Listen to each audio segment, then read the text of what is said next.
presentar este panel: Obligaciones estatales y derechos de las mujeres, estándares internacionales e indicadores para garantizar una vida libre de violencia.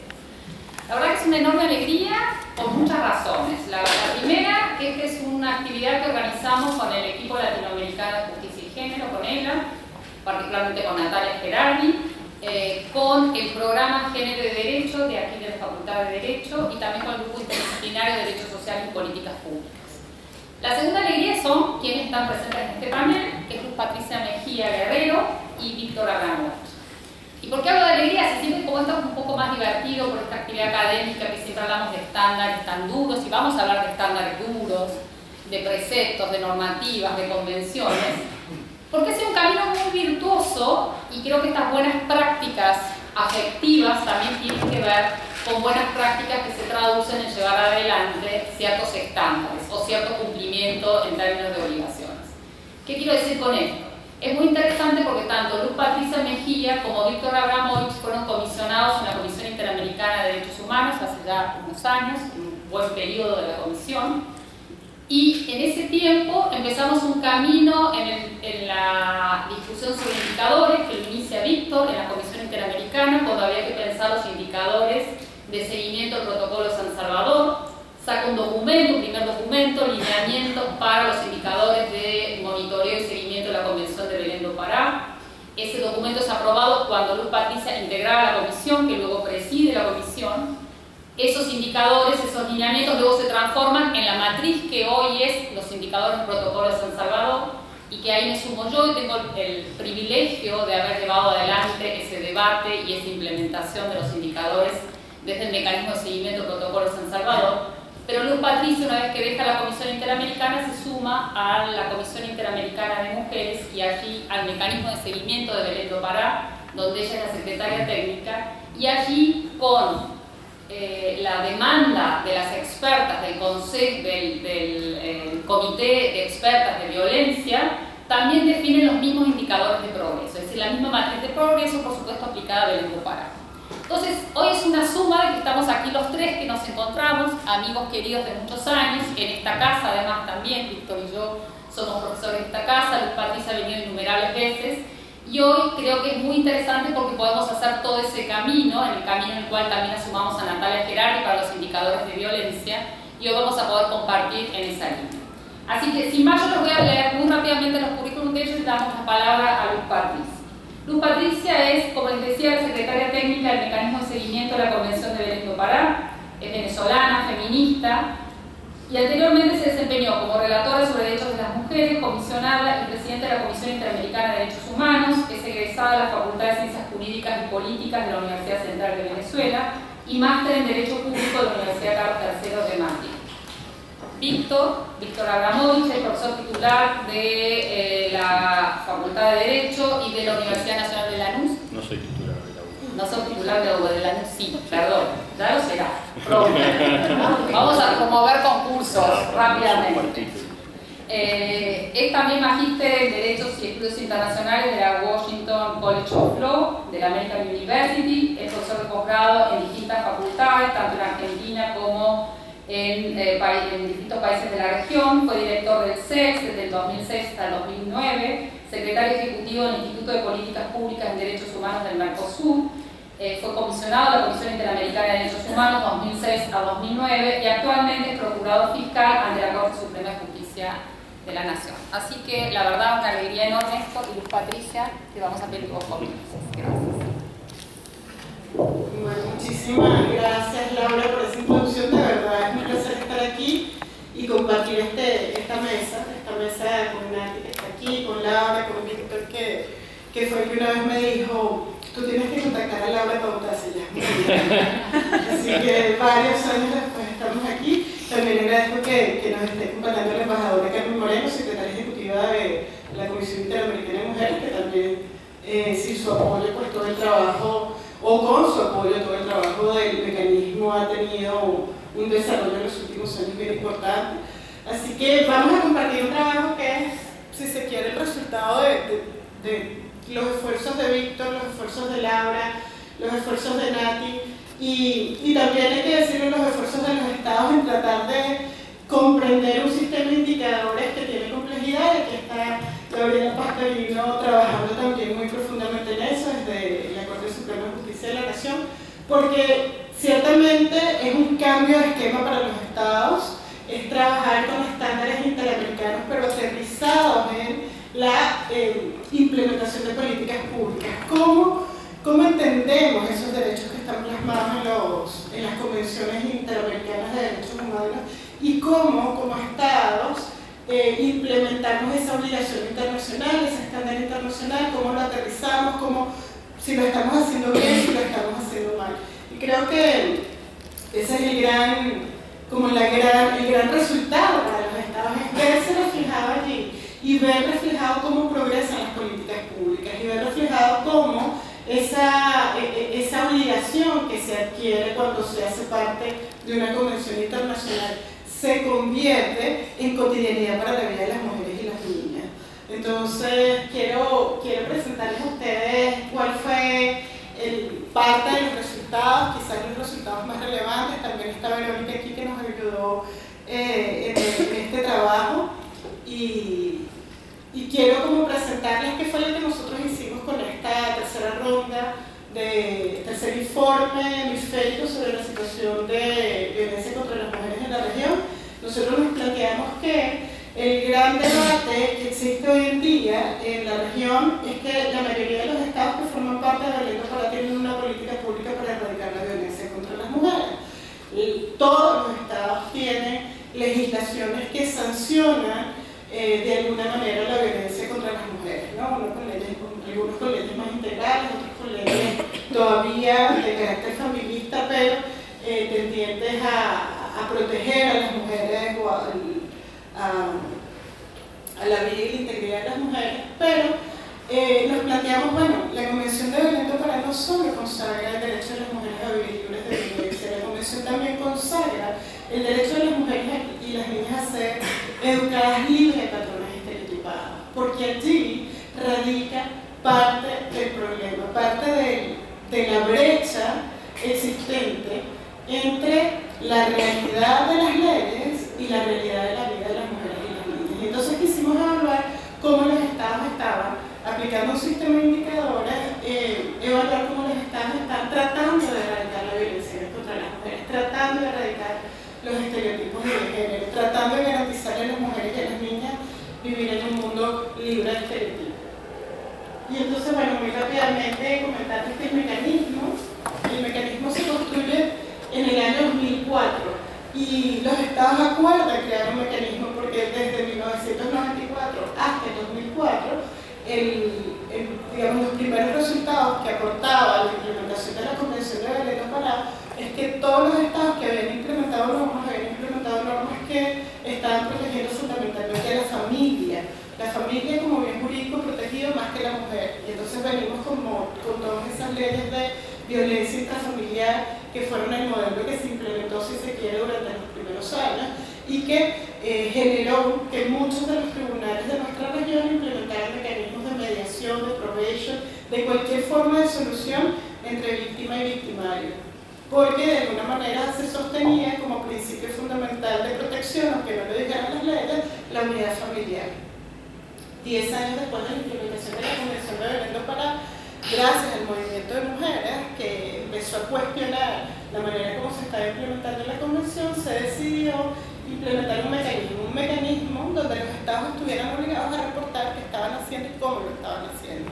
Y así surge el mecanismo de seguimiento de la Convención de Belén do Pará, conocido como MESECBI, un mecanismo que trabaja con un comité de expertas que es designado por cada uno de los estados que son parte de la Convención y con una conferencia de estados parte que se reúne cada 2 años donde participan los ministros o las ministras que llevan los temas de género y tiene como elemento fundamental la participación de la sociedad civil, donde las organizaciones de derechos humanos y de mujeres participan enviando información. También participa la Secretaría Técnica generando los enlaces entre cada uno de sus órganos. Muy rápidamente, el mecanismo trabaja con rondas de evaluación multilateral a través de este sistema de indicadores donde se le envía a los estados un conjunto de indicadores para que sean respondidos y hay un diálogo entre que los estados responden y lo que están haciendo, cuáles son sus mayores desafíos, cuáles son los elementos que quieren destacar de sus políticas públicas, y luego estos mismos indicadores son enviados a las ONGs que trabajan el tema para que nos retroalimenten qué se está haciendo o qué se está dejando de hacer. Luego de que se recibe el informe, se hace un informe por cada uno de los estados parte que participó en la ronda de evaluación, y una vez que tenemos todos los informes nacionales, tenemos también un informe hemisférico que nos permite tener una mirada, si se quiere, como más compleja de lo que está pasando en la región. Cada uno de los estados tiene específicas recomendaciones, pero el informe hemisférico recoge recomendaciones a nivel hemisférico sobre los estándares que se requieren mejorar, sobre las políticas públicas que deben ser analizadas, y entonces tenemos como una idea de cuáles son las tendencias en la región, qué cosa está avanzando, qué cosa está en retroceso, ¿no? Entonces, para este informe quisimos medir eso, cómo el deber de prevención se está abarcando con medidas de carácter jurídico, con medidas de carácter político, con medidas de carácter administrativo y cultural. Esa es la sentencia de Velázquez Rodríguez, digamos, que sentó las bases para lo que sería el desarrollo posterior en el sistema interamericano sobre lo que supone el deber de prevención, y sobre la base de ese deber de prevención establecimos en el sistema de indicadores los indicadores que estaban vinculados con ese deber de prevenir, que está también vinculado, como dije anteriormente, con el derecho de crecer y ser educado en estereotipos de género. Y entonces, ¿qué medimos a lo largo de esta tercera ronda? Medimos cómo estamos en la adopción de marcos normativos, y esto es relevante, lo vamos a ver más ya en las tortas, que medimos no solo que tengamos una ley sobre violencia, medimos también si en las demás leyes que vinculan la posibilidad de ejecutar políticas públicas respecto de violencia tenemos algo, y entonces eso tiene que ver con las leyes de presupuesto, tiene que ver con las leyes a nivel municipal, las normas que se desarrollan realmente para que todas esas medidas que se deben tomar sean efectivamente tomadas. Luego medimos la transformación de la estructura del Estado para eliminar los esquemas administrativos y jurídicos basados en género que generan discriminación, los esfuerzos para capacitar y formar en materia de derechos de las mujeres en los estados y la sociedad civil, la asignación de recursos financieros, el establecimiento de sistemas integrales de recolección de datos y generación de información, y el establecimiento de prácticas jurídicas de mecanismos para la inclusión de todas las mujeres. Entonces tenemos aquí, participaron 24 estados de los 32 estados que forman parte de la Convención de Belén do Pará, y si se fijan solo Nicaragua y países del Caribe que participaron, con lo cual tenemos tenemos una cantidad de información que nos habla de dos cosas, de la tendencia en los países, pero también de la capacidad de recolectar información, ¿no? Entonces, lo que vimos es que el 30% de los estados tienen alguna disposición legislativa relativa a erradicar conductas basadas en subordinación o inferioridad de la mujer. La mayoría de estos 30 países tienen algo que lo menciona. Existe, y en casi todos los países hay un reconocimiento de la Convención de Belén do Pará como un marco normativo de obligatorio cumplimiento. Sin embargo, de los 32 países, solo 14 estados partes respondieron que tenían leyes o políticas nacionales dirigidas directamente a prevenir la discriminación contra la mujer, ¿no? Y entonces, además dijeron, bueno, yo además tengo mecanismos para darle seguimiento a eso, pero cuando preguntamos con más detalle el indicador de cuál es el mecanismo que le da monitoreo a estas políticas de erradicación de la discriminación, pues la respuesta es muy variada y muy genérica, son los mecanismos nacionales, las fiscalías, los tribunales, pero realmente cuando aterrizamos qué tipo de monitoreo se da, la respuesta es muy ineficiente, ¿no? Lo que nos habla no solo de que no sabemos informar qué hacemos, sino que tampoco realmente tenemos mecanismos permanentes de monitoreo que puedan ser relevados por importancia. Y cuando a eso analizamos si esas leyes contra la discriminación tienen específicamente un análisis transversal de diversidad, cómo se discriminan más a unas mujeres que a otras por específicas condiciones que las hacen más vulnerables, nos damos cuenta que el nivel de respuesta todavía se hace mucho más pequeño, con solo un 16% de países respondiendo que hay algún reconocimiento normativo sobre la diversidad de las mujeres, mujeres migrantes, mujeres en situación de tránsito, mujeres privadas de libertad, mujeres con discapacidad, etc. 12 países informaron tener políticas o leyes en materia de mujeres con discapacidad física, pero luego cuando preguntamos en detalle qué tipo de políticas se estaban aplicando para prevenir los estereotipos de género o para garantizar la defensa de estas mujeres frente a la violencia, pues la información es mucho más vaga, es mucho más imprecisa, refiere netamente a la ley, pero ya no refiere a políticas públicas integradas para garantizar que la diversidad de las mujeres tengan acceso a la justicia o a procesos educativos como más profundos, ¿no? Bueno, y eso se repite de nuevo, ese 35% que más o menos se repite en la ejecución de planes de incorporación de perspectiva de género en otros planes que no son los planes específicos para erradicar la violencia, es decir, en los planes de salud, en los planes de educación, en los planes nacionales de justicia.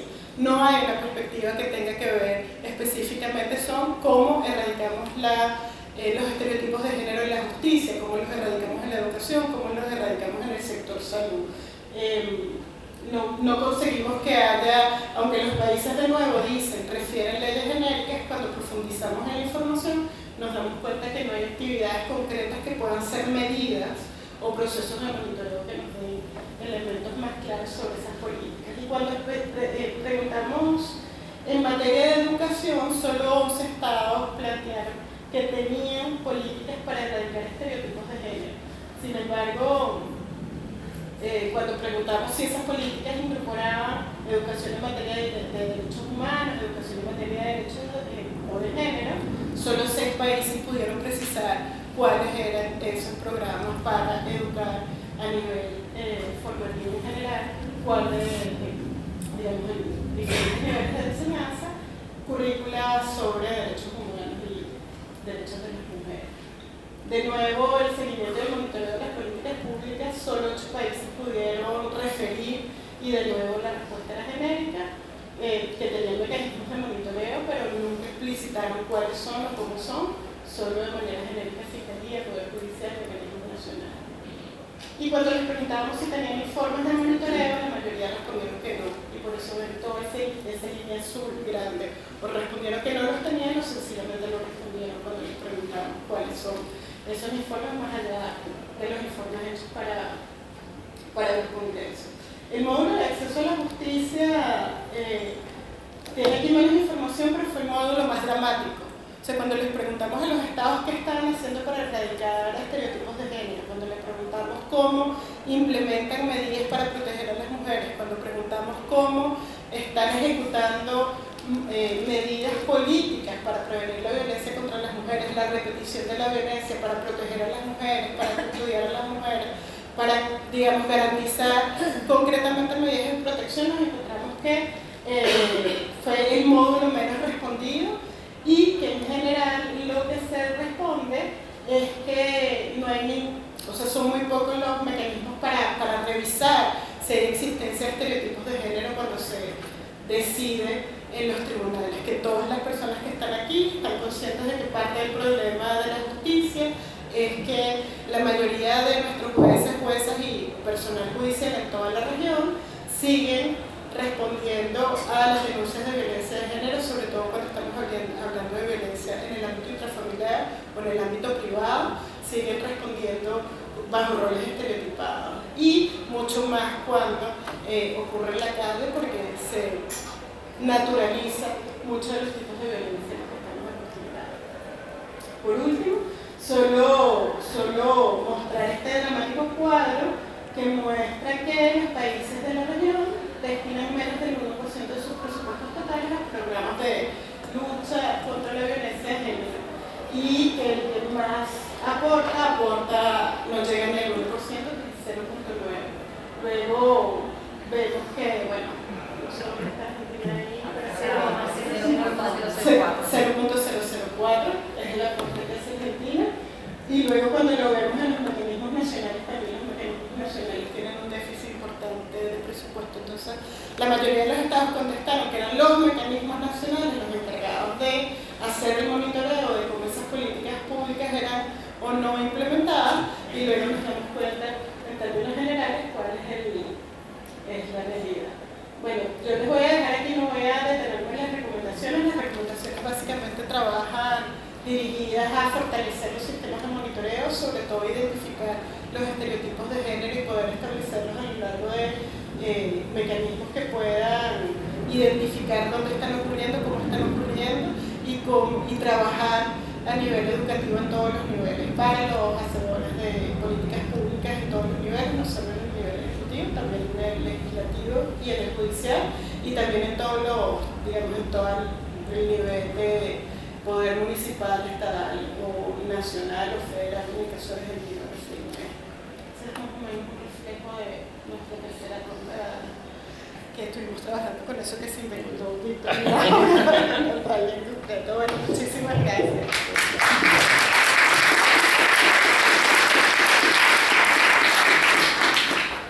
Víctor, por favor. Bueno. Muchas gracias.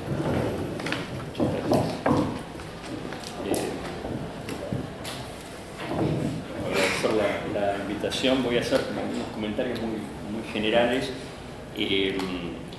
A mí me parece importante pensar todo este trabajo que viene haciendo Patricia, que viene haciendo la embajadora Carmen, el mecanismo de seguimiento en conjunto con el trabajo del grupo de seguimiento del protocolo de San Salvador y los indicadores de derechos económicos, sociales y culturales, porque sin duda los temas de violencia están íntimamente vinculados con los temas de igualdad de género, y ahí las agendas de la prevención de la violencia, pero también de la inclusión social, política, cultural de las mujeres es central. Está apagado. ¿Está apagado? ¿Ahora? ¿Sí?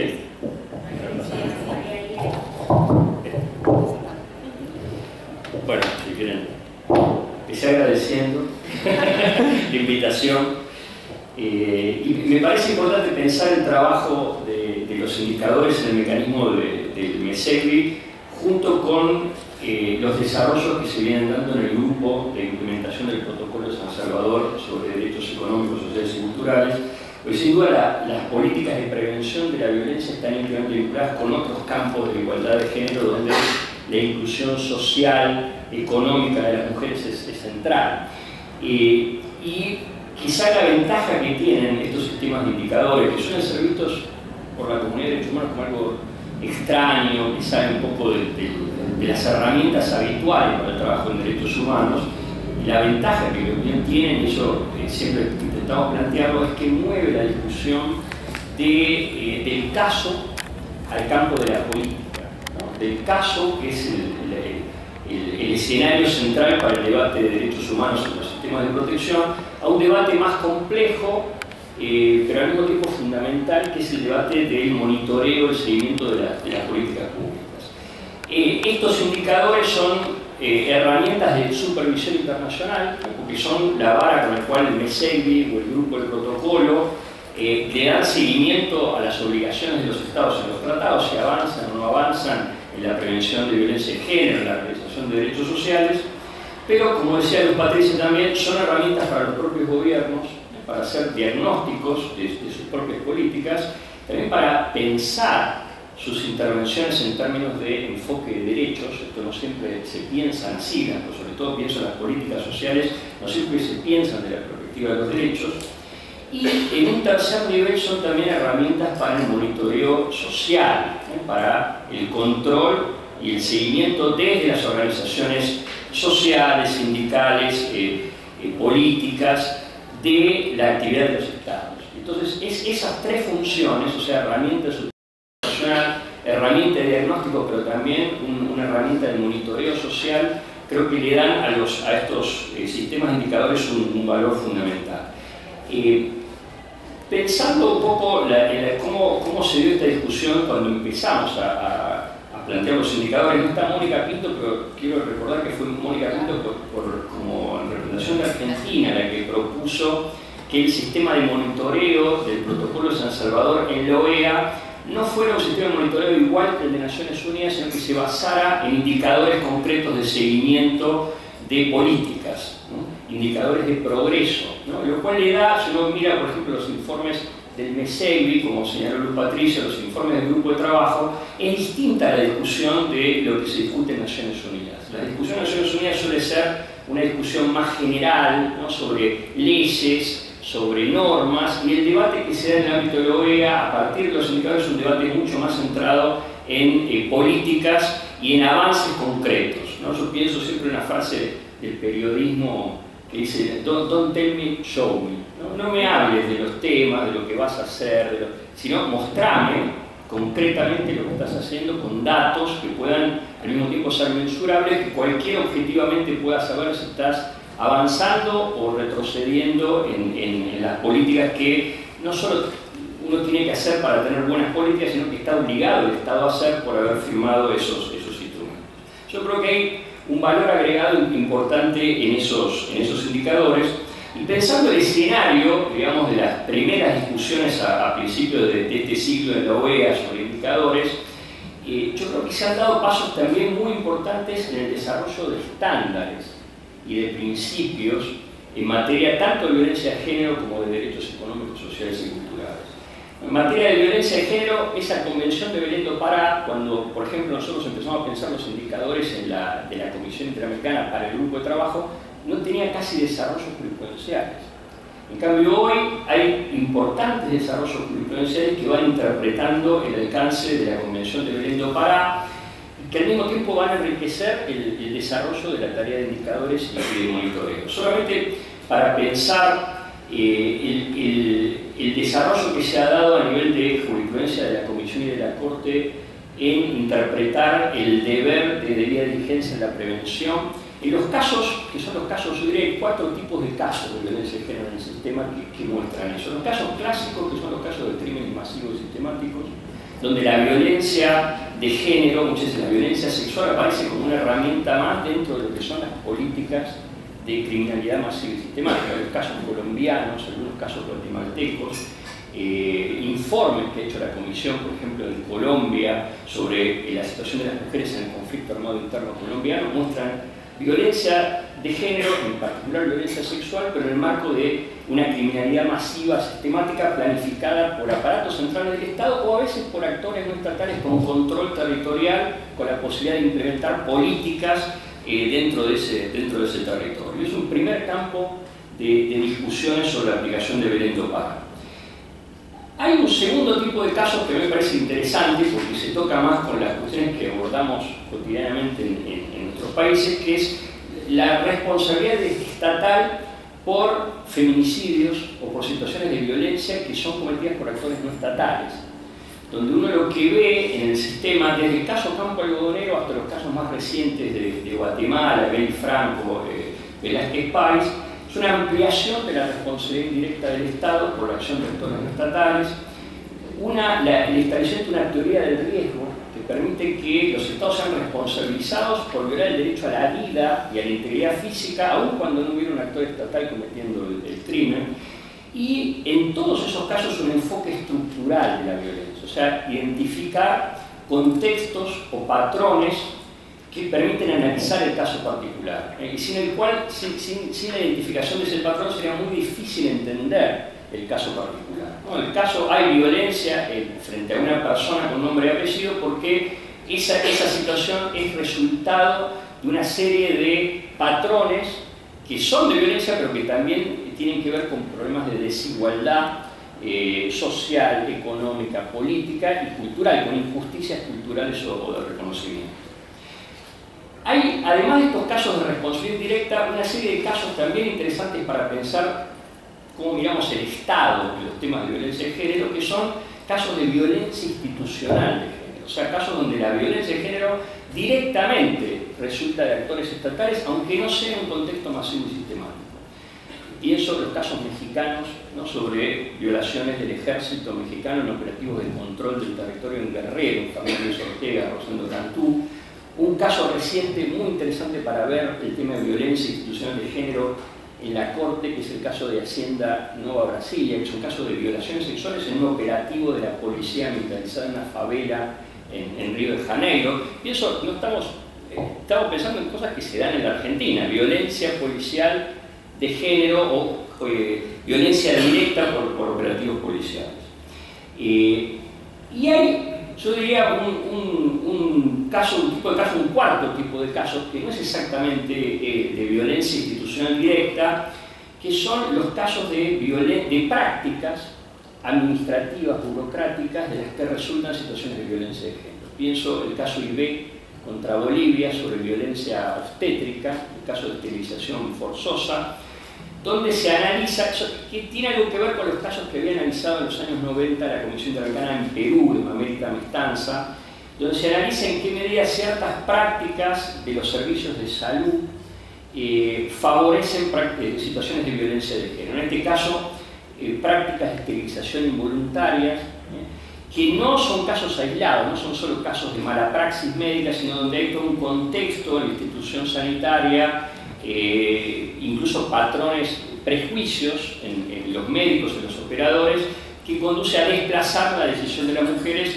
y en este caso en particular, por ejemplo, la mujer bajo efecto de la anestesia se le efectuó una ligadura de trompa sin su consentimiento, y todo un debate si estaba o no dentro de las excepciones, pero claramente no es un caso aislado, sino que hay una respuesta estatal directa. Y pienso, estos casos de violencia estatal, aunque no sea la policía violando directamente, son parecidos a los que analiza la situación que analiza la Corte Suprema en FAL, por ejemplo, sobre la práctica de judicialización de abortos no punibles, la Argentina como forma de violencia institucional. En todos esos casos, yo diría, hay desarrollos importantes, primero en el enfoque estructural de los casos, en la ampliación de la responsabilidad estatal, incluso la responsabilidad indirecta del Estado por la acción de actores no estatales, y también en algo que plantea Luz Patricia para el análisis de los sistemas judiciales, cómo funcionan los estereotipos de género en las instituciones judiciales y en las instituciones que manejan los sistemas de protección o de acceso a la justicia en sentido amplio, por ejemplo también las policías cuando cumplen funciones de auxiliares de investigación. No solo la tendencia a desvalorizar, ¿no?, la importancia de los casos, a tratarlos como cuestiones privadas que no merecen la atención pública, sino también en algunos casos cómo los prejuicios operan sobre las líneas de investigación penal, o sea, cómo los ministerios públicos a partir de prejuicios investigan casos de violencia de género como si fueran, por ejemplo, conflictos entre bandas o crímenes pasionales, ¿no? Esto es una forma también de desvalorizar el caso, de ponerlo en un track de casos no tan importantes para la estructura penal del Estado, y al mismo tiempo la reproducción de patrones de impunidad.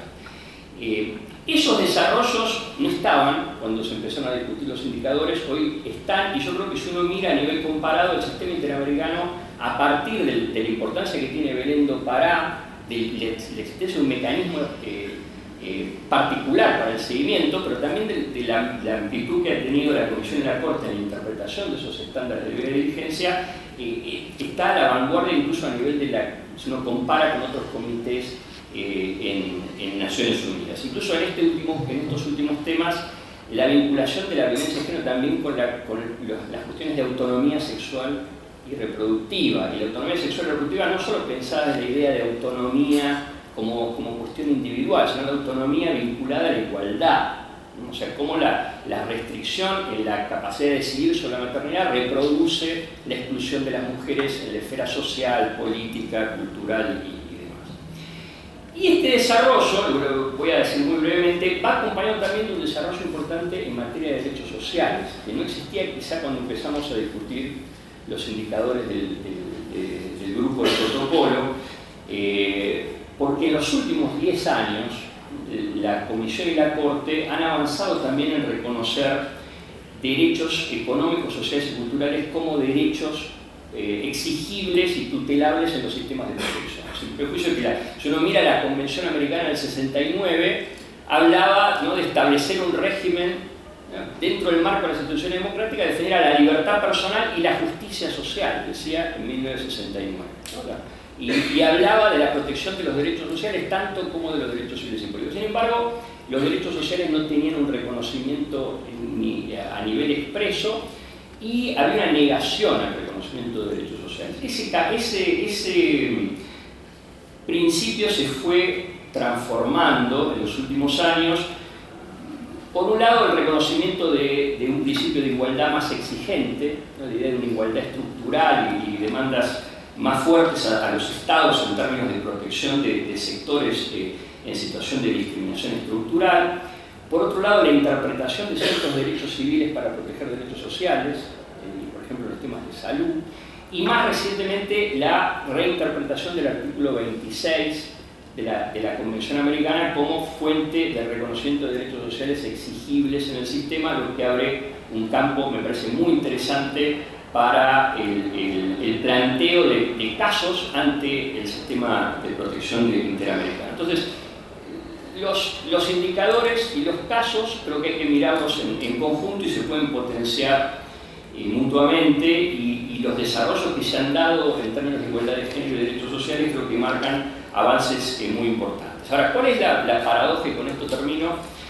Yo recuerdo cuando se pensó en el reconocimiento de derechos sociales en las constituciones en América Latina en los años 90, muchos plantearon la paradoja de los dos neos, ¿no? Neoconstitucionalismo, ¿no? En la ampliación de derechos en las constituciones, y neoliberalismo en el campo de las políticas, que implicaban básicamente desarmar las protecciones sociales universales, privatizar los sistemas de seguridad social, desregular el ámbito del trabajo, cuestionar la actividad sindical, cuestionar los convenios colectivos, lo que fue la lógica del neoliberalismo en los años 90. La paradoja que observo es cómo estamos llegando a la internacionalización de los derechos sociales y el reconocimiento de derechos sociales y principios fuertes de igualdad en los sistemas de protección en un escenario regional donde estamos discutiendo todas las premisas que sostienen los derechos sociales. Estamos discutiendo nuevamente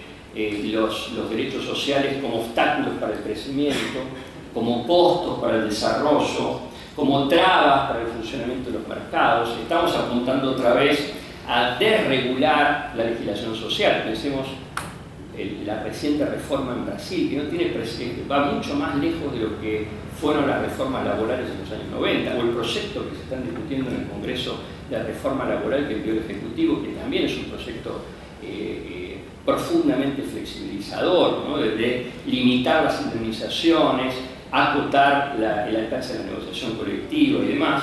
Y al mismo tiempo la discusión sobre los sistemas de seguridad social, ¿no? Vuelta a discutir nuevas formas de privatización de la seguridad social, cambios en la edad regulatoria, cambios en los mecanismos de ajuste. Y esto me parece interesante pensar en los desafíos que tienen los escenarios internacionales de protección de derechos humanos.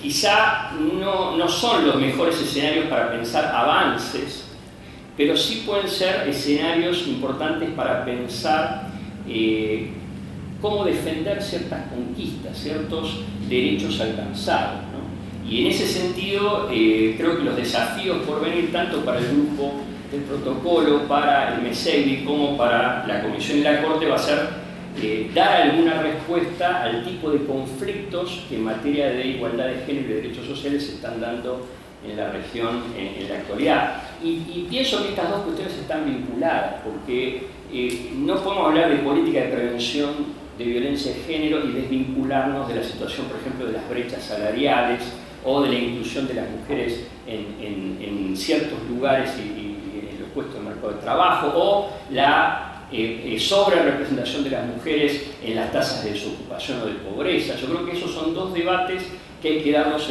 en conjunto y marca un poco la dimensión de los desafíos por venir. Gracias.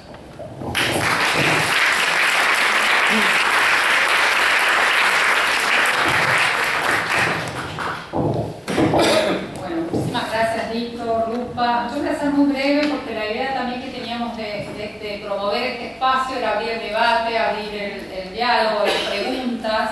Así que voy a ser muy breve pensando en algunas reflexiones que comparto totalmente lo que presentaron tanto Patricia como Víctor. En algunos, digamos, yo venía pensando, en todo este tiempo estuve elaborando, bueno, ¿qué ganamos con los indicadores? ¿En qué avanzamos con los indicadores? Hicimos tanto lío, peleamos, trasnochamos, jugábamos, acá está Natalia se ríe, si calculábamos la tasa de mortalidad igual que los ODM, que los ODS, cómo hacíamos todo esto para medir una convención que era Belén do Pará. Porque claramente lo que hay que tener primeramente claro que lo que nos metíamos en un debate que la academia hace 20 años que viene discutiendo si era posible medir derechos, si era posible medir derechos humanos. Una cosa eran las políticas públicas, las políticas de desarrollo, otra cosa cómo le íbamos a poner mecanismos de medición. Y en esto también han pedido varias veces nuestra cabeza quienes estamos con los indicadores, los derechos, la ficción maravillosa, el imposible de ponerle herramienta empírica. Y allí nuevamente el reconocimiento, y como decía Víctor, fue inicialmente una moción de Argentina que fue propuesta en ese momento por la Dirección de Cancillería, año 2005, a partir de la propuesta de Mónica Pinto concretamente, que llegó a la Asamblea General de la OEA, y la OEA allí puso, y los estados dieron el primer paso, es decir, todo el mecanismo de seguimiento. En ese momento era el protocolo de San Salvador, pero a partir de allí se habilitó también para las otras convenciones del sistema interamericano, iba a ser con indicadores de progreso. Entonces era decirle, bueno, ¿cómo hacemos para medir? Este debate ya estaba, sin duda, Naciones Unidas también lo está dando este debate. Ahora el punto, ¿cómo podíamos hacer un mecanismo que funcionara? Pero además también teníamos enormes ambiciones. O sea, este lío lo hicimos sin ambición, sin una dosis de mesianismo. Y en el caso de Belén do Pará, con una fuerte convicción feminista de la responsabilidad que significa cuando uno abre escenarios de contralor y de fiscalización. Esto implica, requerimos dar respuestas firmes sobre esta línea. Entonces, el mecanismo estaba, y aquí en el caso de Belén do Pará, que nuestra unidad de medida era la convención, y lo que la convención definía por estereotipos de género, lo que definía por violencias, eso implicaba que le teníamos que poder generar a los estándares que también las propias expertas habían definido, que son quienes son las autorizadas para interpretar la convención, cómo podíamos utilizar las herramientas estadísticas disponibles, y ahí teníamos el primer escollo central. Los estados no tenían fuentes de información. Ya las propias expertas en la segunda ronda hemisférica habían dicho claramente, nosotras no estamos evaluando los avances que pudieran haber hecho los estados para erradicar la violencia, sino solamente la información disponible. Porque claro, ¿qué sucedía? Países que habían tenido una encuesta en el 2008 sobre violencia no la habían podido renovar nunca más, entonces no había información actualizada. Por lo tanto, esto estaba comprendido y además había también una matriz sobre esta línea. Entonces, pensando en los avances que se lograron con todo este escándalo, era principalmente pensar la información central.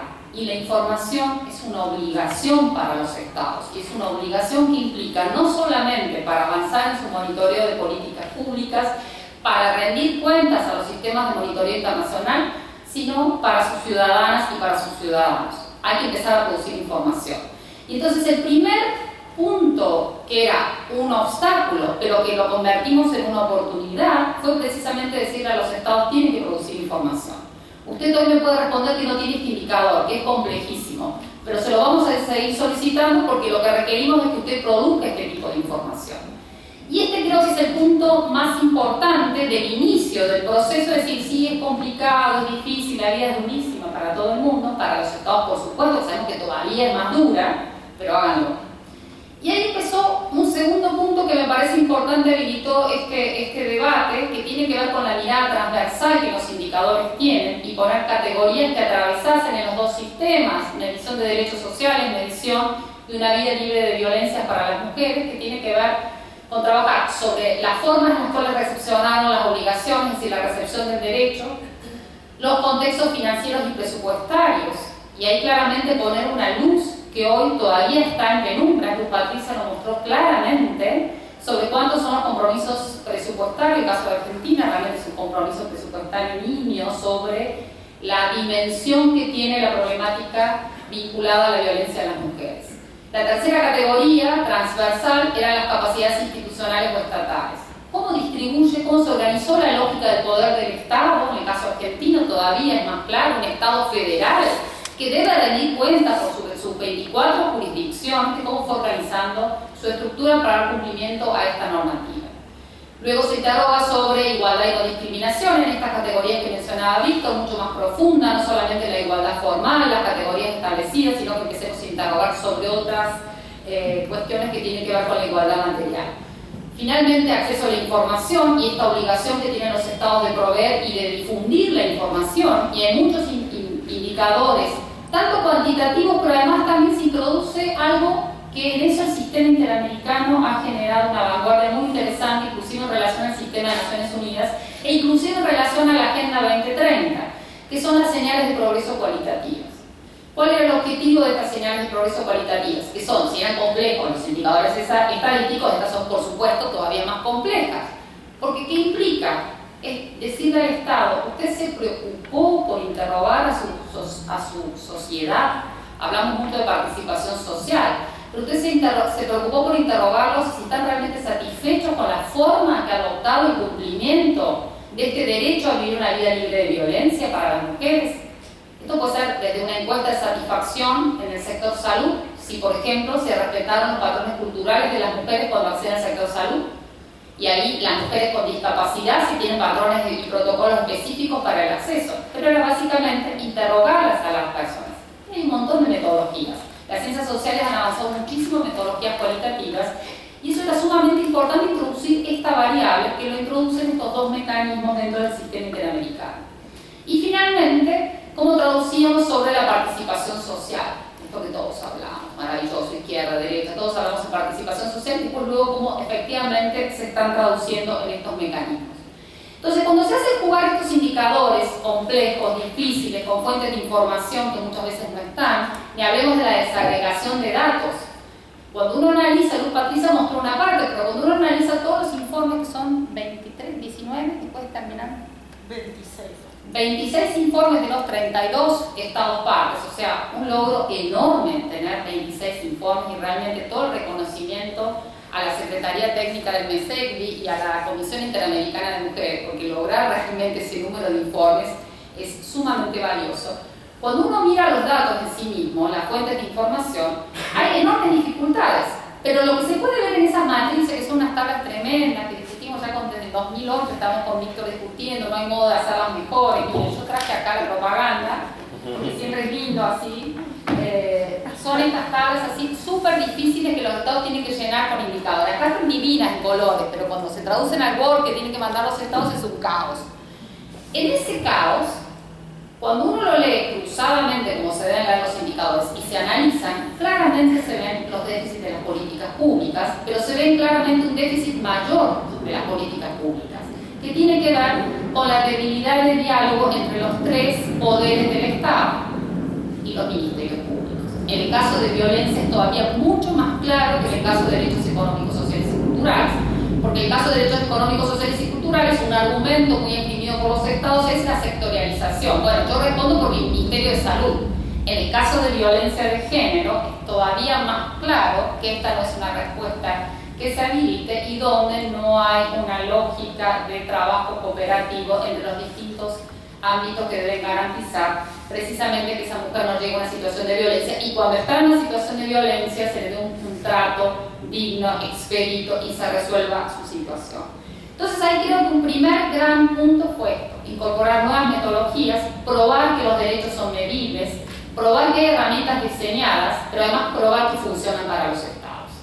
En las experiencias de la medición de la Convención de Belén do Pará, fue muy interesante, hemos recorrido, Natalia, Luz Patricia y yo, muchos estados y hemos tenido la suerte de, por ejemplo, que se presentaba, bueno, empezamos a resolver un informe de indicadores cada organismo, por ejemplo, el mecanismo para el acto de la mujer. El pedido de la presentación regular, quienes no conocen quizás cómo funciona esta, llega generalmente a las cancillerías tienen una dirección de derechos humanos y estas direcciones de derechos humanos van solicitando la información a distintos ámbitos, en el caso de la Convención de Belén do Pará, con el mecanismo para el acto de la mujer. Era increíble porque cuando quieren empezar a resolverlo solo, no lo pueden resolver solo, que era parte de lo que apuntaba este mecanismo, hacer agencias cooperativas. Entonces, de muchos estados, y tenemos innumerables ejemplos, Paraguay, muchos de los estados que no me vienen ahora en la cabeza, Colombia, pero me acuerdo que Paraguay fue el más interesante, que dijimos, bueno, tuvimos que armar una mesa interagencial, a llamar a los otros ministerios policía, sentar a la policía. Y ese momento de la construcción del informe fue riquísimo para el Estado. Porque de pronto se empezaron a ver caras que no se veían, y cuando hablamos de caras estamos hablando de líneas de política que no se conocían. Y esta es una práctica muy común en toda la región que nunca la hemos superado. No la superamos acá en la universidad, no la podemos superar también en otros ámbitos, que no sabemos lo que hace el del lado y en todo caso tampoco nos preocupamos por preguntarle qué hace el del lado, que a veces hace lo mismo que hago yo, distinto o parecido, pero tampoco le pregunto. Ese momento de la construcción del informe fue realmente uno de los grandes éxitos de este sistema. Claro, cuando todo esto llega, y aquí quiero marcar una diferencia enorme entre el mecanismo del protocolo de San Salvador y el mecanismo de seguimiento de la Convención de Belén do Pará. Es la Secretaría Técnica de uno y de otro mecanismo. El MESEC tiene, a partir de la Comisión Interamericana de Mujeres, una institucionalidad que no tiene ningún otro de los mecanismos de seguimiento de la OEA. Y esto marca una diferencia absoluta. No solamente esto porque el mecanismo consiguió financiamiento para hacer talleres en los países para que se pudiera comprender la metodología, sino que además también la capacidad analítica. Entonces están llegando a un punto, y ustedes han tenido la suerte de poder ver algo, que por ejemplo del protocolo de San Salvador no podemos mostrar, que no es comparar países, pero sí están marcando tendencias de países, que esto no se hace en general. Estamos muy acostumbrados a tener los datos, por ejemplo, del informe de desarrollo humano, que se establece otro ranking, y esto están acostumbrados a hacer. En derechos humanos, en general la tendencia, no lo hace ninguno de los comités de derechos humanos, no comparamos países. Lo que nos importa es la unidad de ese país en sí mismo y analizar. Lo que el mecanismo de seguimiento puede hacer con toda la información, con el procesamiento, con la asistencia que hacen a las expertas, que como ustedes vieron al inicio, son las que procesan el informe, es marcar tendencias. Y esto nos da una mirada regional que supera muchos de los análisis y complementa fuertemente muchos de los análisis académicos.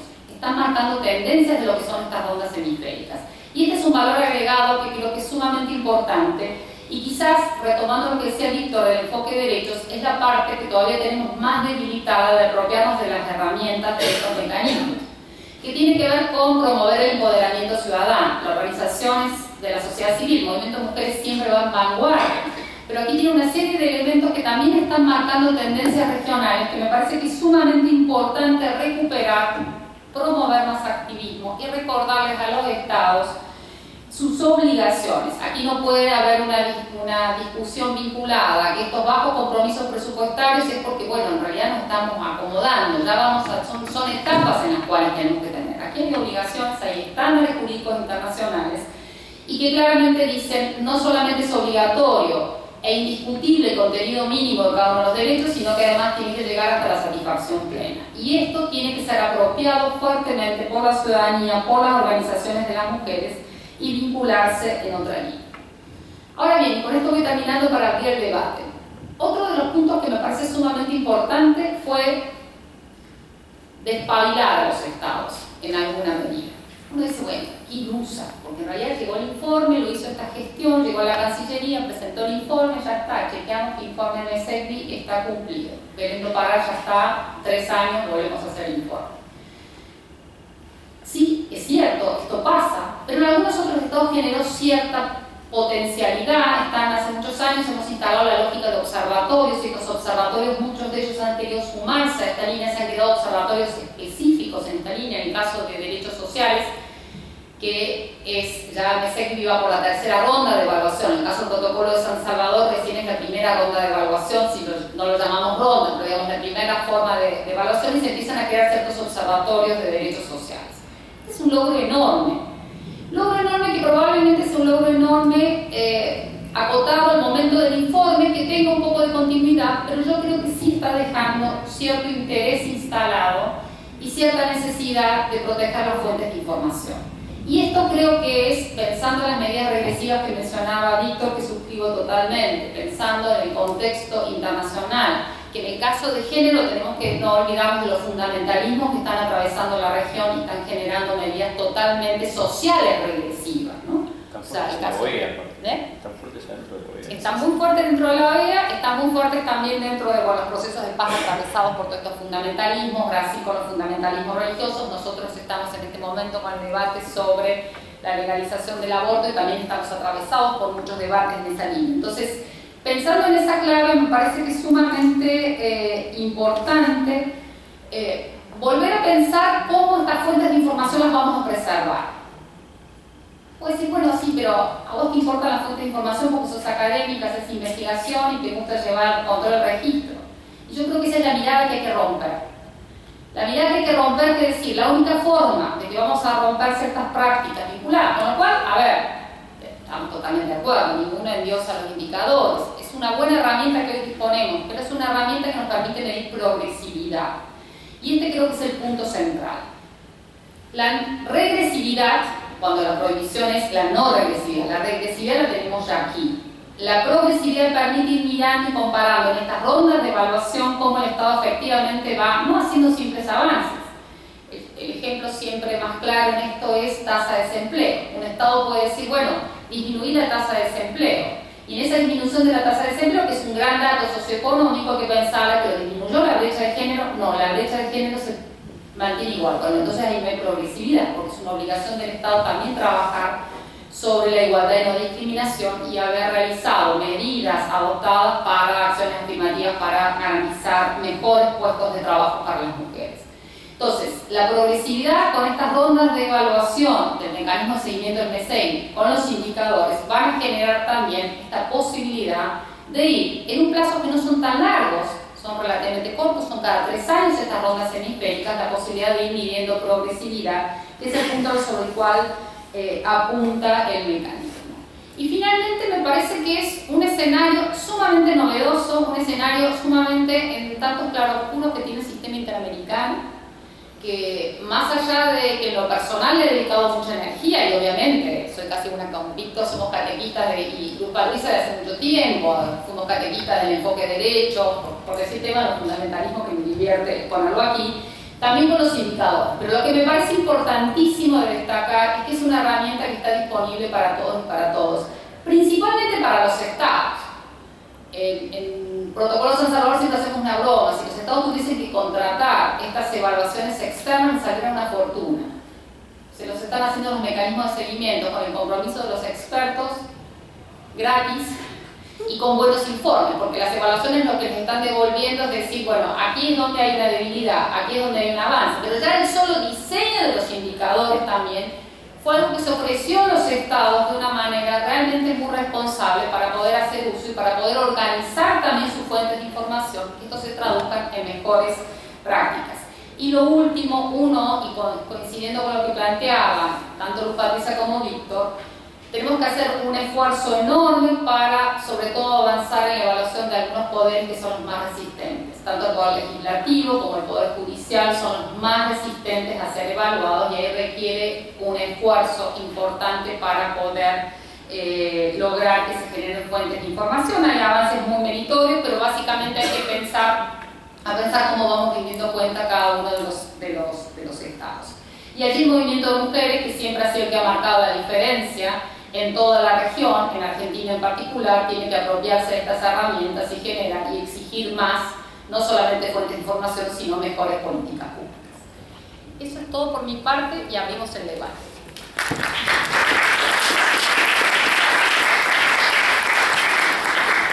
Si quieren preguntar, sería súper bueno que se presenten brevemente y digan de qué institución vienen, quiénes son.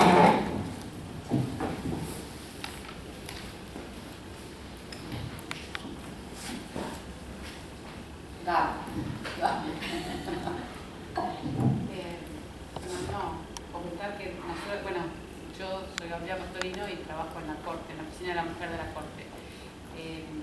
Nosotros estamos trabajando porque es cierto lo que vos decías, realmente es un poder difícil de asir, con lo cual estamos trabajando precisamente. No, creo que se me escucha. No lo puedo sacar. Yo creo que tengo una pero atrás. Bueno, estamos trabajando precisamente en juntar, lograr que estos indicadores sean recolectados por todo el país. La verdad es que es difícil en un país federal lograr el rejunte de todos los indicadores. Estamos justamente trabajando para lograrlo, digamos, para tener estos indicadores. De hecho, ya en la anterior edición habíamos logrado varios. Uno de nuestros problemas es que, como no tenemos la práctica, Cancillería además manda los pedidos con una semana de tiempo, y la verdad es que lograr que todo el país nos mande sus informes es algo que nos cuesta mucho. Por eso empezamos esta vez con bastante antelación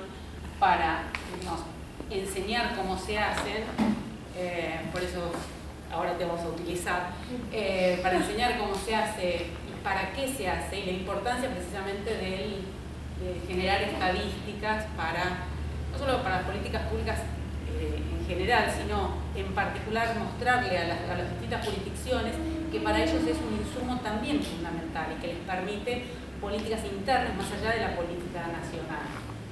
Nada, es más un comentario que preguntas, pero bueno, estamos trabajando en eso.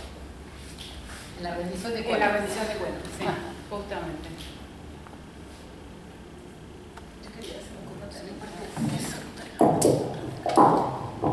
Gracias, Gaby, por el comentario, porque lo interesante de esta ronda de evaluación, pero también la de seguimiento del segundo hemisférico, es que siempre que se piensa en estadísticas se piensa en cuántas mujeres son víctimas de violencia, cuántas, en la encuesta, ¿no? En la encuesta de cuántas fueron los últimos 12 meses, quién fue el agresor, etcétera. Todo vinculado a número de mujeres víctimas de violencia. Y si se quiere, creo que frente a la violencia contra las mujeres, una de las estadísticas más relevantes son las que se deberían recoger de los órganos que participan en el proceso de administrar justicia, ¿no? Y esto es policía, comisaría, medicatura forense y tribunales. Y los tribunales tienen en general mecanismos para recolectar información y estadística, lo tienen totalmente naturalizado, tienen que contar cuántos casos entraron, cuántas sentencias se dictaron, cuántas medidas de protección se dictaron. Lo que no tienen es una mirada de género de esas estadísticas, y entonces nos encontramos con que los estados son incapaces de decir, bueno, llegaron tantas denuncias por violencia física, y de esas denuncias tantas tuvieron medidas de protección, y de esas denuncias además finalizaron tantos casos en una sentencia definitiva donde hubo reconocimiento de reparación. Entonces no es que no haya estadísticas en el Poder Judicial. Lo interesante ha sido ver con el Poder Judicial que esas estadísticas nunca tenían enfoque de género. Y ese enfoque de género es lo que permite al resto del Estado analizar también no solo la encuesta de cuántas de esas mujeres que dicen ser víctimas de violencia de verdad tienen un vínculo con la administración de justicia. Porque entonces lo que tenemos es en aquellos países que tienen encuestas sobre violencia de género, un número altísimo de mujeres, 7 de cada 10, que dicen que han sido víctimas de algún tipo de violencia, pero cuando preguntamos al Poder Judicial nos damos cuenta que la proporción es menos del 10% de las que acuden y por supuesto menos del 1% de las que tienen decisiones favorables. Por supuesto, si preguntamos cuánto tiempo tardan, que es uno de los indicadores, las mujeres en acudir a pedir justicia y en tener una decisión favorable, fue así como, eso hay que sacarlo. Bueno, sí, hay que sacarlo porque tenemos que evaluar si el sistema está funcionando. Entonces, lo interesante de los indicadores del módulo de acceso a la justicia es que por primera vez estamos teniendo poderes judiciales que piensen la relevancia de su información estadística para generar políticas públicas dentro del Poder Judicial, pero que dialoguen con esos planes nacionales de erradicación de violencia de género que tenemos a lo largo de toda la región. Entonces, eso es muy interesante lo que está pasando aquí en Argentina, porque bueno, la Oficina de la Mujer tenía un grupo de estadísticas, pero esas estadísticas no dialogaban con todo lo demás, y el ejercicio que se está haciendo ahorita, que saludamos ampliamente, es que no solo trate de resolver el obstáculo que significa ser un Estado federado, sino además poder generar información que sirve y que sea de utilidad para el resto de los órganos del Estado.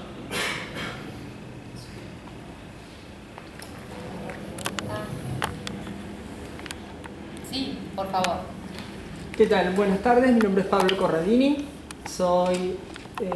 trabajo en el Centro de Atención a la Niñez, Adolescencia y Género de la Defensoría del Pueblo de la Ciudad de Buenos Aires, además de ser docente acá. Pero bueno, el caso es que trabajo en la Defensoría del Pueblo de la Ciudad, entonces mi pregunta sería, ¿cuál podría ser el aporte deseable o expectable de las instituciones nacionales de derechos humanos en este contexto? Concretamente, en el caso de la Defensoría del Pueblo de la Ciudad Autónoma de Buenos Aires, pero en general, ¿cuál podría ser el aporte deseable, si es que hay alguno, por parte de las instituciones nacionales de derechos humanos? Yo creo que las instituciones nacionales de protección de derechos humanos y las estatales, digamos, son una herramienta fundamental que de alguna manera tienen que tender un puente, porque son los órganos a su vez que controlan el funcionamiento interno de los órganos públicos, llamados a responder a estas políticas públicas con enfoque de género y de derecho. Entonces son como los contralores estatales que de alguna manera miden si la Fiscalía está respondiendo, si las denuncias son recibidas, si están siendo analizados los casos con enfoque de género, si hay respuesta, no hay respuesta, si hay debida diligencia, no hay debida diligencia. Y ese trabajo que hacen las defensorías del pueblo, las instituciones de protección de los ciudadanos, están generando también una información súper valiosa a través de los informes anuales de las defensorías del pueblo, por ejemplo. Pero esa información tampoco se cruza. Y de nuevo, esa es información fundamental para analizar la efectividad y el resultado de esas políticas públicas que se están implementando. Si ese mecanismo nacional tiene o no tiene capacidad de hacer el monitoreo. Pero esos monitoreos se hacen naturalmente desde las instituciones nacionales de protección de derechos humanos o estadales, ¿no? Ahí yo creo que el rol relevante es generar ese diálogo del que hablaba Laura, con el que nosotros nos encontramos cuando estábamos haciendo los talleres. Con Laura y Natalia juntábamos a todos los órganos responsables y resulta que era la primera vez que se sentaban, era la primera vez que dialogaban. Era cuando veían, tuvimos como dos fases, una fase en que trabajábamos sin respuesta con los estados para que los estados dijeran que podían responder, y otra fase con otros estados donde ya habían dado respuesta. Y cuando revisaban lo que habían respondido decían, no, pero si tenemos mucha más información. Ah, bueno, dígala, facilítela. Pero esa no es la información que tenemos, bueno, esa es la información que estamos manejando, porque usted fue la información que nos dio. Entonces, ese diálogo entre las instituciones, y yo creo que ahí las instituciones nacionales de protección de derechos humanos son un puente fundamental en la producción de esa evaluación y de ese monitoreo. Lo relevante es ver quiénes las están utilizando y cómo se está utilizando. Así que el llamado también es a la incorporación de esas instituciones a trabajar en esta recolección de lo que se está haciendo y lo que se está dejando de hacer. Muy breve de esto, que yo creo que uno de los elementos claves para que los procesos funcionen es la creación de institucionalidad en los estados nacionales. Siempre discutíamos si esto era mejor transversalizarlo, generar áreas específicas dentro de los estados, pero lo cierto es que sin esas áreas específicas es muy difícil lograr que los procesos se incorporen a nivel concreto, ¿no? Pienso, por ejemplo, la importancia que tiene la Oficina de la Mujer en la Corte y cómo se arma una red con la Oficina de la Mujer en los superiores tribunales de las provincias y el valor agregado que tiene esa institucionalidad. O desde la perspectiva del Ministerio Público Fiscal, por ejemplo, la creación de una Procuraduría Especial que de alguna manera ayuda a mirar los casos, los conflictos de determinada manera, pero también organizar los circuitos de información interna, procesar esa información, hacer el enlace o la interlocución con los órganos especializados, pero también con las organizaciones sociales que siguen los temas. De manera que creo que eso, hasta ahora, la experiencia ha sido que cuando falta esa institucionalidad es más difícil el proceso. Quizá algo que se podría pensar es generar una memoria de este proceso de cómo se fueron elaborando los informes, y pienso también para el grupo de trabajo del protocolo, ¿no? Que nosotros, cuando se empieza a discutir, el interlocutor central son los Ministerios de Trabajo y Desarrollo Social, que no entendían qué era la Comisión Interamericana ni el Protocolo de San Salvador. O sea, es un área nueva donde hay que encontrar el lenguaje, la forma de explicar las cuestiones, y al mismo tiempo, una vez que están incorporados, pueden ser un actor clave para organizar la información, pero también el enfoque de la respuesta estatal frente a los conflictos. Para tener una buena memoria de la creación de esa institucionalidad creo que sería relevante. ya viene pregunta. Sí, bueno, principalmente... ¿Te podés presentar, por favor? ¿Cómo? Si te podés presentar tu nombre. Sí, mi nombre es Sofía Duarte, yo soy asesora técnica en el Ministerio de Seguridad, de Protección de Género. Más que nada es una reflexión respecto de lo que es la generación del dato dentro de las agencias estatales, ¿no? Nosotros lo vivimos en el día a día como trabajadores del Estado, la incapacidad que hay de un país con un contexto federal de poder generar un dato unificado desde una mínima intervención en comisaría en Catamarca hasta poder generar distintos mecanismos desde el Ministerio de Seguridad en la generación de políticas propias y la generación de datos sobre las propias políticas. Y me parece por ahí que es necesario, además de los mecanismos de seguimiento de los distintos, por ahí de las distintas convenciones y demás a nivel internacional, es poder generar un cambio reflexivo dentro de lo que son las distintas agencias que trabajan en cuestiones de género en cuanto a la importancia del dato.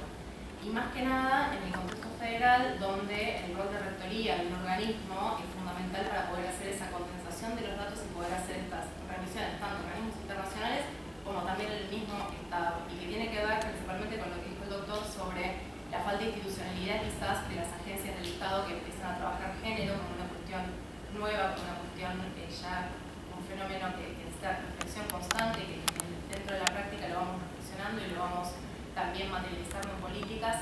Me parece que es fundamental poner el foco a nivel estatal del Poder Ejecutivo en particular, que es algo que me afecta día a día, diariamente, digamos, y también los diferentes poderes del Estado.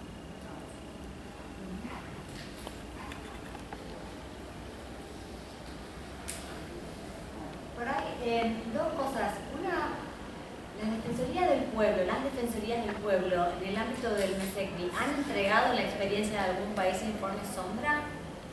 Pero podrían hacerlo.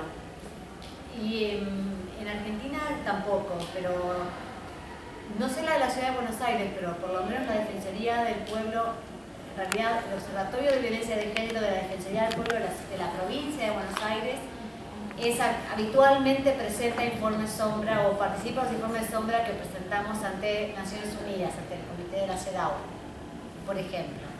Entonces, más allá del trabajo de monitoreo y seguimiento y evaluación que deben hacer a nivel nacional, la experiencia, por lo menos del Observatorio de la Provincia de Buenos Aires, también intervienen a nivel internacional, aportando información súper valiosa. Y después del comentario que hacías recién en tu intervención, creo que dan la clave de varios de los problemas que se ven en la Argentina y en varios países, que es la convicción acerca de que el dato es importante, pero creo que los mecanismos como el MESECBI, el Protocolo Observador y otros lo que muestran es la potencialidad también que tienen es cuando recibimos las devoluciones para el país y a nivel regional también, pero sobre todo para el país respecto del tipo de información y evaluación que se puede hacer con ese dato, que tiene que ser más que nada como una herramienta de trabajo para seguir. Entonces, que es parte del trabajo que están impulsando también desde la Oficina de la Mujer de la Corte, bueno, ¿cómo le devolvés a la provincia, a la que tenés que convencer de que la producción de esa información es importante, relevante, es útil y va a ser un ingrediente fundamental para retroalimentar la política y sus propios recursos y demás? Creo que ahí como la rendición de cuentas también inversa es importante para reforzar la relevancia de la producción de información. Y a nivel argentina creo que la estrategia de generar el registro único de casos de violencia que coordina el INDEC junto con el ahora INAM, que es un esfuerzo enorme y titánico, pero que va en esa dirección también, a tratar de mostrar cómo debieran poder dialogar, por lo menos en el mínimo común denominador, los datos sobre violencia de diferentes instituciones que recogen más información, más detallada, más precisa, a fines propios, pero que tenemos que tener como ese mínimo común denominador para que les sirva al país en la producción de información y generación de política más amplia. Es un desafío, es un camino largo y una forma de incentivar, que usaba Lupa en esos talleres que hicimos a lo largo de los países de la región, era decir, bueno, este sistema de indicadores es como un GPS, ¿te acordás que decías eso? Te muestra la dirección hacia la que tenés que ir, no quiere decir que vayas a llegar ahora ni pronto, pero te muestra la dirección en la que vamos navegando y que tenemos que ir aportando en ese camino.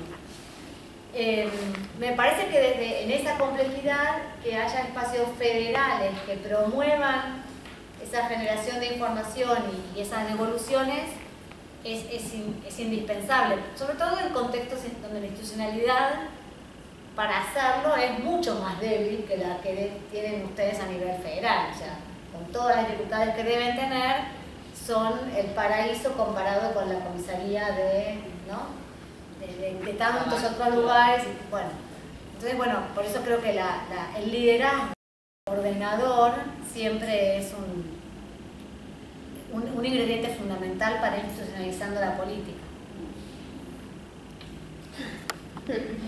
Sí, realmente nuestra experiencia es que los estados empiezan a plantearse, ¡oh!, tengo que tener esta información, ¿no? Y la respuesta ha sido muy positiva. Nosotros, o sea, el nivel de participación de los estados ha sido mucho más amplia, el nivel de participación de las organizaciones no gubernamentales, pasamos de 8 informes sombra a 26, o sea, hay un tema muy relevante. Y otro tema que yo diría es que además nosotros publicamos lo que nos contestan los estados.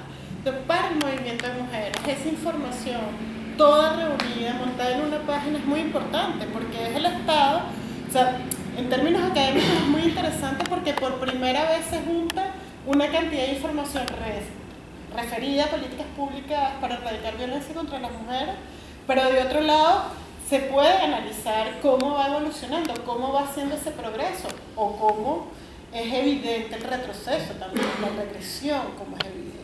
Y eso es muy interesante porque no siempre la información es pública, en general no lo es.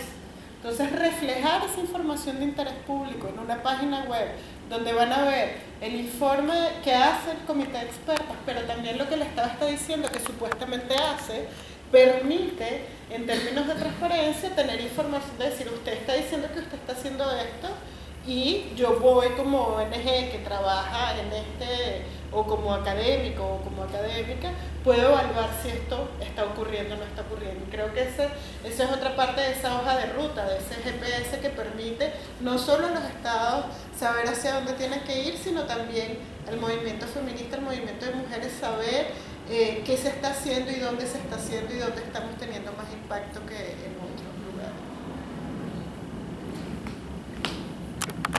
Sí, Verónica Carmona, soy investigadora del equipo de Derechos Sociales y Políticas Públicas. Quería preguntarles, sobre todo Patricia, si ven que con esta nueva ola de feminismo y tanto movimiento social en América Latina, si esto ha tenido un impacto de, no sé, mayor involucramiento de los estados, si todo reclamo de ni una menos, si ha llegado a tener como un impacto en el trabajo que ustedes hacen, que los estados quieran participar más, quieran poner más dinero, estén más interesados, más preocupados o algún cambio. Y por otra parte, no sé, que peles una reflexión en relación a la situación muy reciente de la ahora expresidenta de la Corte Interamericana, de su situación de violencia y como estas situaciones que ahora salen a la luz de un poco polémica, pero de esta desigualdad que hay entre personas como de niveles de muy alto rango que deberían tener cierto tipo de conducta. ¿Y qué pasa? Digo, está ese caso, pero también han salido a la luz varios casos de organizaciones de la sociedad civil, también creo que Save the Children y varios, bueno, una reflexión sobre eso. Oxfam y... Bueno, yo creo que con respecto a si los estados están participando más, los estados están participando más y están generando mejor información, como comentamos antes. Eso depende siempre del compromiso y la voluntad política. Los estados que participaron antes con información más rica y ahora con información menos rica. Brasil, por ejemplo, es un estado inmenso y participa con poquísima información, o en esta ronda no participó. O sea, depende, digamos, hay un componente de voluntad política que pasa por el compromiso del Estado con participar activamente en los organismos internacionales, ¿no? Y eso dependerá mucho. Nicaragua participó en esta ronda y no había participado en la pasada. Y bueno, siempre los estados quieren mostrar lo que hacen, con lo cual es una gran oportunidad para ellos contar todo lo que están haciendo. hay mayor transparencia, mayor capacidad de leer esas políticas públicas y también obviamente hay una nueva onda, un gran movimiento de mujeres moviéndose muy distinto y muy poderoso a lo largo de toda la región. Ahorita tenemos Chile, está generando, yo creo que ni una menos ha generado, es como una mecha de pólvora que ha tenido movimiento en todos los niveles, el hecho del discurso público. Aquí yo creo que en Argentina hay un tema que tiene que ver con cómo en el discurso público se hace un monitoreo muy grande. Cuando hay comentarios machistas de personajes públicos que están haciendo referencias que antes eran totalmente naturalizados, hoy en día hay una reacción pública de las mujeres y de muchos hombres diciendo, epa, eso no se dice, eso no se permite, eso es machismo, eso es discriminación. Y ese monitoreo del discurso público es realmente fantástico y eso es lo que hace para que también sea tan útil tener información de, por ejemplo, lo que está pasando con el magistrado de la Corte, que seguramente hace unos 20 años no sabemos si en la vida de otros personajes públicos tan relevantes como su rol pasaba lo mismo, pero no nos enterábamos porque nadie lo decía. Entonces esa apertura al debate público sobre los derechos de las mujeres está dando una gran transformación, que es básicamente lo que el mecanismo muestra, que la realidad entre la práctica, la ley y la cotidianidad de las mujeres es muy... Esa brecha está vinculada a la falta de transformación cultural que en este momento claramente se está dando.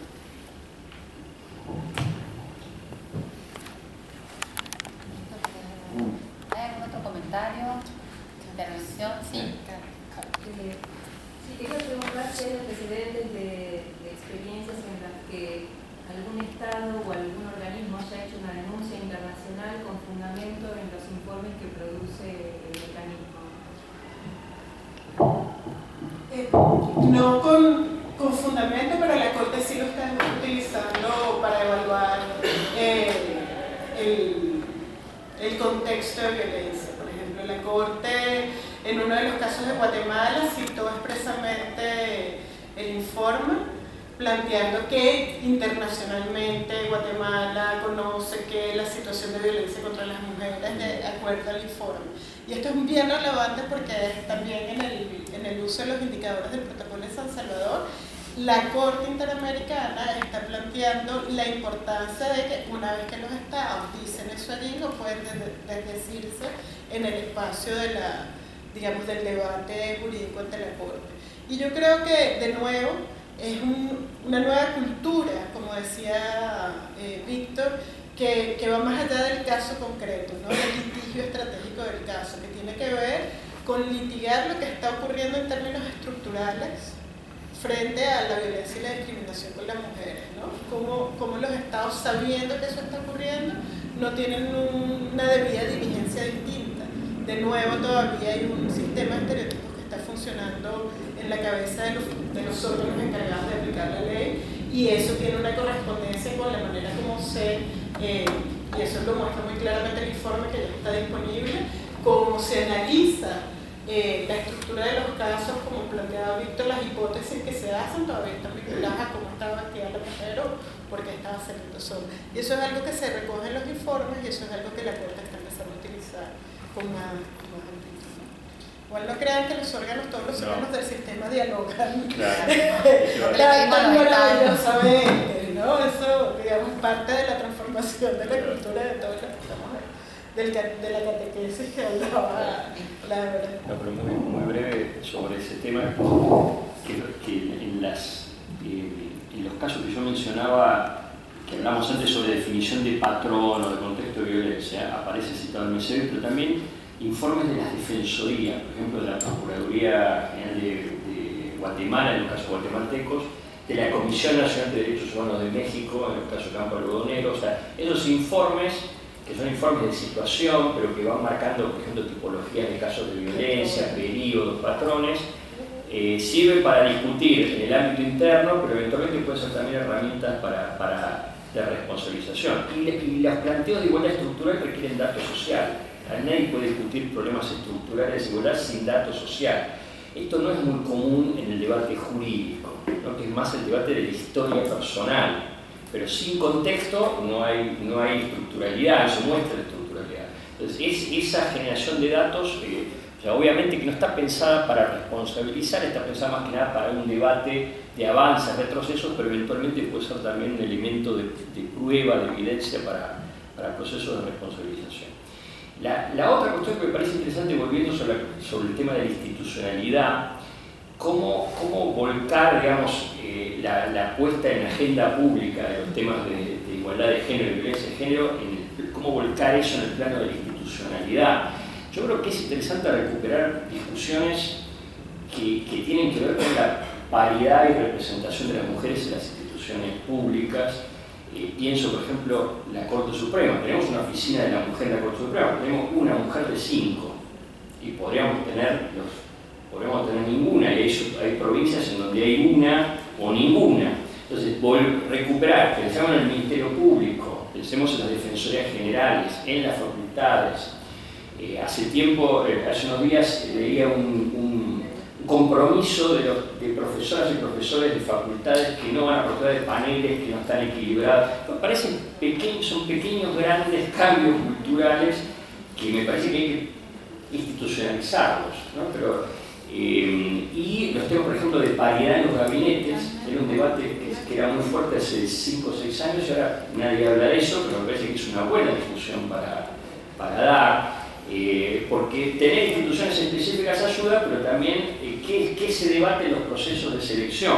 Y vuelvo sobre lo que decía Luz Patricia, temas que antes no saltaban a la luz pública, hoy saltan porque hay comportamientos que hoy son intolerables para la sociedad. Entonces, fijar ese límite, ratificarlo, creo que es central. Parte de la discusión, por ejemplo, de los procesos de elección de comisionados tuvo que ver con qué pensaban los candidatos y candidatas a comisionados sobre los temas de género. El candidato de Argentina fue uno de los elementos por los cuales fue vetado por la sociedad civil. O sea, que generar esos debates, uno puede decir, bueno, parece debates de impugnación, pero básicamente contribuyen a reafirmar reglas culturales de no tolerancia de la sociedad frente a ciertas cuestiones y al mismo tiempo a procesos que son más lentos y más complejos de ir transformando la institucionalidad pública. Bueno, ¿hay alguna otra pregunta, intervención? ¿Embajadora quiere decir algo? Gracias. Bueno, la verdad que me parece sumamente interesante. Yo voy a decir un poco ingenio 2 cuestiones que me parece buenas dejar como reflexión. La primera, que me parece que es muy importante, hablando de no regresión, tener en claro estos organismos de Contralor Internacional, son de monitoreo, hay otros de fiscalización, acá hablamos básicamente de los de monitoreo, pero esto es sumamente importante porque parte de las medidas también es empezar a desconocer internamente a los estados el valor de las sentencias de la Corte Interamericana de Derechos Humanos o de otros de los sistemas de monitoreo como de la Comisión y demás. Entonces creo que es sumamente importante tener una vigilancia activa también sobre el valor que tenemos constitucionalmente en cada uno de los estados por haber adherido a los pactos y tratados internacionales. Este estándar de que son obligaciones jurídicas internacionales, no son expresiones de buena voluntad por parte de los estados, y esto es avanzar. Lo segundo, desde este programa de género y derecho que existe aquí en la Facultad de Derecho, quienes integran la comunidad educativa, académica de la facultad, bueno, ¿por qué no empezamos a impulsar más investigaciones y evaluemos el uso de los indicadores? Tenemos un montón de herramientas, tenemos estados, podemos comparar estados. Eso no lo va a hacer el mecanismo de seguimiento porque no lo va a hacer, pero desde la academia podemos impulsar una serie de investigaciones, buenas prácticas, trabajar sobre los estereotipos de género, parte de la obligación que se comprometió este Estado, y por lo tanto la facultad y quienes ejercemos la docencia dentro de esta facultad también impartir prácticas que no estén estereotipadas por género. Cómo estamos garantizando este derecho a las estudiantes, a los estudiantes, a les estudiantes dentro de la facultad, me parece que sería un buen estímulo a partir de lo que vimos, que es básicamente mostrar, y esto fue, por eso le agradecemos muchísimo, Luz Patricia llegó hoy en la mañana de un largo viaje desde Washington, así que agradecemos también mucho la disponibilidad para venir hoy a compartir esta experiencia, lo mismo para Víctor, lo mismo para todos ustedes, cómo de esto seguimos transformando, esto que es una experiencia importante, una experiencia interamericana, cómo podemos lograr transformarlos no solamente en buenas prácticas, esas hay varias, y también se pasan de moda las buenas prácticas y quedan también perdidas por allí, sino efectivamente una institucionalidad, como hablábamos, y también en políticas transversales. El programa de género de la facultad está totalmente abierto está recién iniciando una nueva etapa, y estamos abiertos para recibir todos los estímulos y todas las investigaciones que van a venir y todos los pedidos a los docentes en esta línea. Así que ahí seguimos. Bueno, muchas gracias.